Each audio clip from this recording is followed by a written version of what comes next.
क्या Ashok Chaudhary damage control mode में लग गए हैं? क्या ललन सिंह के सामने उन्होंने सरेंडर यानी आत्मसमर्पण कर दिया है? इन दो सवालों के जवाब हम ढूंढने की कोशिश करेंगे।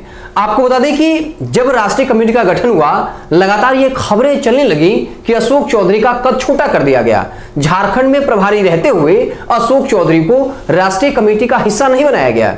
इसके साथ ही उनके नजदीकी लोगों को कमेटी में जगह नहीं मिली, जबकि वक्त के साथ अशोक चौधरी का पार्टी में कद बढ़ता जा रहा है और कहा जा रहा था ललन सिंह इससे काफी असहज हैं। आपको बता दें कि रंजीत झा, जिनको राष्ट्रीय कमेटी का मेंबर बनाया गया, लेकिन ये हर कोई जानता है कि रंजीत झा ने अपना पाला बदल लिया है। हमने ये खबरें आपको कल बताई थी कि रंजीत झा वो संजय झा, ललन सिंह के खेमे में चले गए हैं। उसके बाद अब अशोक चौधरी डैमेज कंट्रोल के मोड में आ गए। आप स्क्रीन पर देखिए, तस्वीर है, रंजीत झा से मुलाकात होती है और वो इस तस्वीर को सोशल मीडिया पे डालते हैं। कहीं ना कहीं वो डैमेज कंट्रोल करने की कोशिश में लग गए हैं। अशोक चौधरी ये सोचते हैं कि अगर ये बातें मीडिया में गई, लोगों के बीच में गया, तो कार्यकर्ताओं के बीच गलत मैसेज जाएगा कि उनका कद जो है वो पार्टी में छोटा हो रहा है, इसलिए अब वो डैमेज कंट्रोल करने की कोशिश में है। इसके अलावा आपने देखिए एक और तस्वीर शेयर करी है, पोस्ट शेयर किया है, जहां पर लिखा हुआ है कि जेडीयू के प्रदेश अध्यक्ष उमेश कुशवाहा ने उनसे आकर मुलाकात की।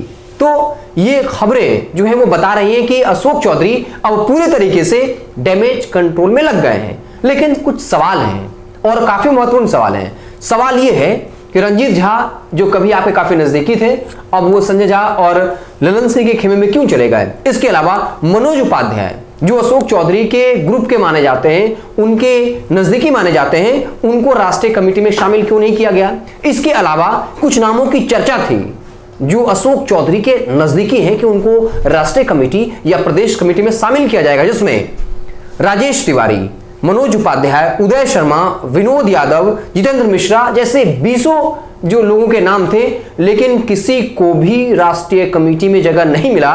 और जहां तक मनोज उपाध्याय की बात करें, जो पहले से कमेटी का हिस्सा थे, उनको भी शामिल नहीं किया गया।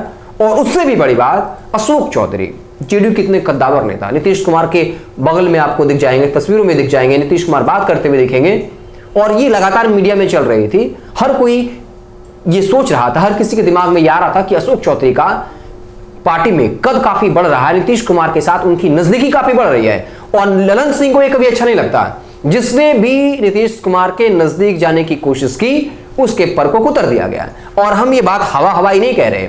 आरसीपी सिंह को देख लीजिए, आपको प्रेस कॉन्फ्रेंस याद होगा जब नीतीश कुमार ने कहा था कि हमारे बाद सब कुछ तो आरसीपी सिंह ही संभालेंगे। फिर आरसीपी सिंह का क्या हुआ? आपको याद है कैसे आरसीपी सिंह जो है वो जेडीयू के राष्ट्रीय अध्यक्ष थे, फिर केंद्र में मंत्री बनने में कैसे ललन सिंह और उनके बीच जो है वो संघर्ष हुआ। जब ललन सिंह को राष्ट्रीय अध्यक्ष बनाया गया, आरसीपी सिंह पटना आए थे, उस वक्त कार्यालय में क्या हुआ था, किस तरीके से पोस्टर वार छिड़ गया था, और फिर आरसीपी सिंह का क्या हश्र हुआ, ये हर कोई जानता है। आरसीपी सिंह, उपेंद्र कुशवाहा को नीतीश कुमार ने शामिल करवाया। उस वक्त भी ऐसा लग रहा था, कहा गया कि उपेंद्र कुशवाहा जो है नीतीश कुमार के उत्तराधिकारी बनेंगे। उपेंद्र कुशवाहा के साथ क्या हुआ? फिर जब ये लगने लगा कि अशोक चौधरी जो है नीतीश कुमार के काफी नजदीक जा रहे हैं, तो अब अशोक चौधरी की बारी है। केसी त्यागी भी नीतीश कुमार के काफी करीबी रहे थे। केसी त्यागी के बारे में आपने जान ही लिया कि उनके साथ क्या हुआ। राष्ट्रीय कमेटी का हिस्सा नहीं बनाया गया और ये कहा गया वो पहले ही इच्छा जाहिर कर चुके हैं। फिर केसी त्यागी ने जो है कहीं ना कहीं अटैक किया और ये कहा कि ठीक है, आपने में शामिल नहीं किया, कम से कम हमें पहले बता देना चाहिए था, या जो पत्र जो लिखा गया उसमें लिखा होता कि केसी त्यागी ने अपने मन से इस कमेटी में शामिल नहीं हुए हैं। और जहां तक किसी त्यागी की बात है, एक लाइन जोड़ देना चाहेंगे। उन्होंने कहा था कि हम राष्ट्रीय कमेटी में शामिल नहीं होना चाहते। तो नीतीश कुमार भी कहते हैं कि हमको न मुख्यमंत्री पद का लोभ है, न प्रधानमंत्री पद का लोभ है। तो फिर क्या नीतीश कुमार को सीएम के फेस के तौर पर जेडीयू प्रोजेक्ट नहीं करेगी? क्या पीएम के तौर पर नहीं चाहती है कि नीतीश कुमार देश के प्रधानमंत्री बने?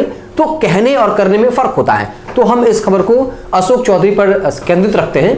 तो क्या अशोक चौधरी, जिनके कद को लगातार छोटा किया जा रहा है, मीडिया में खबरें चल रही हैं, लेकिन अब अशोक चौधरी सोशल मीडिया पर ऐसी तस्वीरें डाल रहे हैं जहां ये बताने की कोशिश कर रहे हैं कि कोई मतभेद नहीं है, सब कुछ ठीक है, लेकिन सवाल तो 3 बने हुए हैं।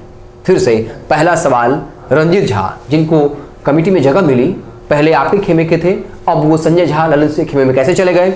दूसरा, मनोज उपाध्याय जो आपके नजदीकी थे, पहले कमेटी में शामिल थे, अब शामिल क्यों नहीं किया गया? आपकी जो नजदीकी ग्रुप के लोग थे, जिनमें राजेश तिवारी, मनोज उपाध्याय, उदय शर्मा, विनोद यादव, जितेंद्र मिश्रा सहित 20 लोग थे, जिन्हीं को भी राष्ट्रीय कमेटी में शामिल नहीं किया गया। और इससे बड़ी बात, आपके झारखंड के प्रभारी रहते हुए भी आपको कमेटी में शामिल नहीं किया गया। आपको हम छोड़ जाते हैं, आप खुद विश्लेषण करने के लिए आज़ाद हैं। आप क्या सोचते हैं कमेंट सेक्शन में ज़रूर बताइएगा। और अगर आप हमें फेसबुक पर देख रहे हैं, हमारे फेसबुक पेज को लाइक कर लीजिए, यूट्यूब पर देख रहे हैं चैनल को सब्सक्राइब कर लीजिए। बहुत बहुत धन्यवाद। अगर ये वीडियो पसंद आई और वह बिहार के राजनीति और बिहारियत से सरोकार रखेनी तो सब्सक्राइब बटन दबा के चैनल के सब्सक्राइब कर ली। ओजे एगो घंटी बा, ओकरा बटन दबा देला से कुल सटीक और मारक खबर रुआ मुफ्त में मिल जाई। अगर रुआ पत्रकारिता के हमनी के नया प्रयोग में सहयोग कर चाहतानी तो ज्वाइन बटन दबा दी। पेटीएम नंबर नोट कर ली 9386816700। धन्यवाद।